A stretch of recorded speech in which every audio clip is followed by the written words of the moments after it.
We're going to see a lot of wonky numbers in Portland metro real estate this week, but the trends are still there.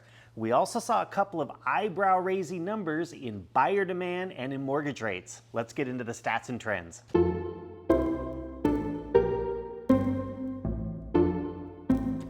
The average sale price was down 1% from the previous week. Not a surprise for this time of year. That's in line with our typical market cycle for November and December. We are continuing to see the trend of prices pulling a bit higher than last year's prices. The average sale price was up 2.4% versus last year at this time.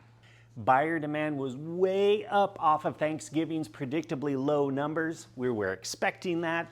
What we weren't expecting was seeing the number of new purchase agreements signed by buyers and sellers beating last year's numbers. That's the first time we've seen that in many, many months. In fact, I believe it's the first time we've seen that this year. The most recent report for lockbox opens was also higher than last year's number, so this might be the start of a new trend. We'll need to get a couple more data points to make sure that this just isn't a fluke. Don't put too much stock in the 130% increase in the number of homes that sold. Again, that's coming off a really low number for Thanksgiving week. There was another wonky number with the big jump in the number of new listings. Again, that's coming off a really low number due to Thanksgiving. The supply of homes available for buyers to purchase moved down another 2%. Last week it was 4%. Compared to last year at this time, we now have 7.1% more homes for buyers to choose from. On the subject of housing supply, I get hit up from time to time by folks who feel like this is the great financial crisis all over again. I can see why. There's certainly lots of articles online making that same comparison. So this week I thought I'd give you something that might clarify things a little bit.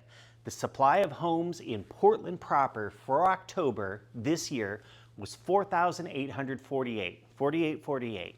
In October of 2009, it was more than 13,000. That's like 170% more homes for buyers to choose from than we have right now.